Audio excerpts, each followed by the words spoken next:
So the new iPhone 16 just dropped a trailer. iPhone 16 Pro, and guess what?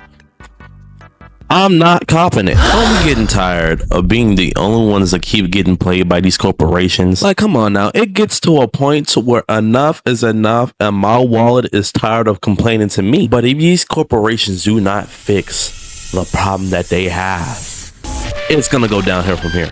Hybrid college student. Take a little time from the wild out. You can slow the time down with me, babe. Come here, I'll make it all stop. Guys, it's 2024. People are stressed. Inflation's still at the all-time high.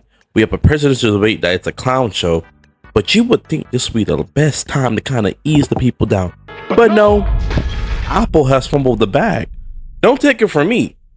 Take it from the people. So Apple just announced the new iPhone 16 and it was kind of underwhelming, I'm not gonna lie. First and foremost, I'm just gonna say it, the new iPhone 16s are still equipped with 60Hz displays. It's kind of nuts that a flagship phone in 2025 won't have a high refresh rate or access to an always-on display. Number two, Apple talked up this new Fusion camera that gives users a 2x telephoto zoom by cropping into the sensor, and Apple touted the same feature last year, but they called it their 2x lossless zoom, which to me is very much the same thing that we're getting with the 16. You know it's bad when a whole company has to shut their comments off because they're getting more negative reviews than positive reviews on their behalf. I personally own iPhone myself, and I'm gonna be honest with you, it's just the same thing but with a different camera every year in my humblest opinion. But forgive me if I'm tripping or not, but didn't iPhone 15 just came out this year? Or am I wrong? Am I wrong?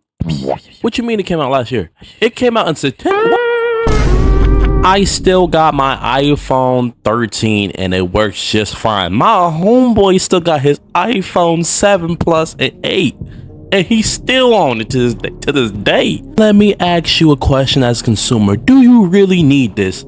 Do you need it? Now, yes, you do get the new shutter button that you can use to quickly access the camera and some of the camera features. Is it a game-changing new addition to the iPhone? I really don't think so. Now, the only thing that's holding me back from not recommending this phone completely is the new A18 chip the 16 has. This will give users access to all of the upcoming Apple Intelligence features, while the older non-Pro iPhones won't be able to. Now, AI has been by far the most overpromised and under-delivered thing for basically everyone at this point, though, so it may not matter as much as you think. Look at the display. It looks exactly like the same thing. There is barely any difference, bro. Look at the display. There's like barely any difference other than the camera specs. Other than the lenses of the cameras and design that where's that, there's barely any difference. Go ahead and look at these prices. Oh my god. Look at these prices. My god. But what's wrong with Australia, bro? iPhone, drop the paraphone, and I'm guarantee you, our wallet is yours. PlayStation, we are coming for your neck meat, man. We are here for them. I'm here for the cheeks. What you mean you having a new PlayStation Pro that doesn't even have a CD disc? I heard a lot of people say that the PS5 was one of the worst generations. And for 4 years, I defended that, saying that I don't think it's the worst. But when I look at how Sony operate as a company, I have to agree with the people on this one. Because for one, I think this PS5 generation so far is worse than the PS3 when it first debuted. When the PS3 first debuted, they want you to pay $500 to $600 for those consoles for 20 gigs or 60 gigs. This console generation, we went through 4 years without no price decreasing for either the Xbox Series X and the PS5 Pro. Normally, during the console's lifespan, within a year or two, maybe 3, we would normally see a price reduction in going forward. We heard about the PS5 increasing in price in different places.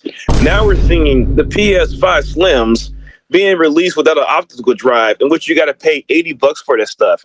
Now you got a PS5 Pro that also has no optical drive. Which means you're going to have to pay money for the optical drive to put disc in, and also as well, you're going to have to pay money for a stand.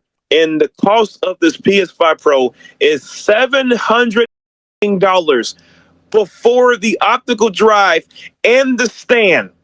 And I heard that the PS5 controller prices got to increase as well. Disrespect. This is that complacent I've been fearing for a long time with Sony, and I'm so sick and tired of people, and this is not directed at you, by the way, but these blind who say that Sony is on top and these get any by them every ridiculous. And this is what happens when Sony be on the top in the console marketplace. They can do whatever the they want and nobody can do about it.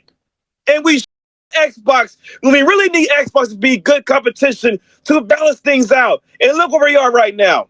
So it's not only Apple that's screwing the customers over, but Play freaking Station. You might as well go ahead and just pay for a whole PC at this point. Because what the heck? Why are we paying an additional over $700? We're spending over bands, bro. Bands, and inflation is still at an all-time freaking high. This is not even including the games and the freaking accessories with it. What the freak? What do you guys think? Comment down below if you agree with my opinions, agree with their perspective, or just talk to me in the comments and let me know your opinion about what we can do different.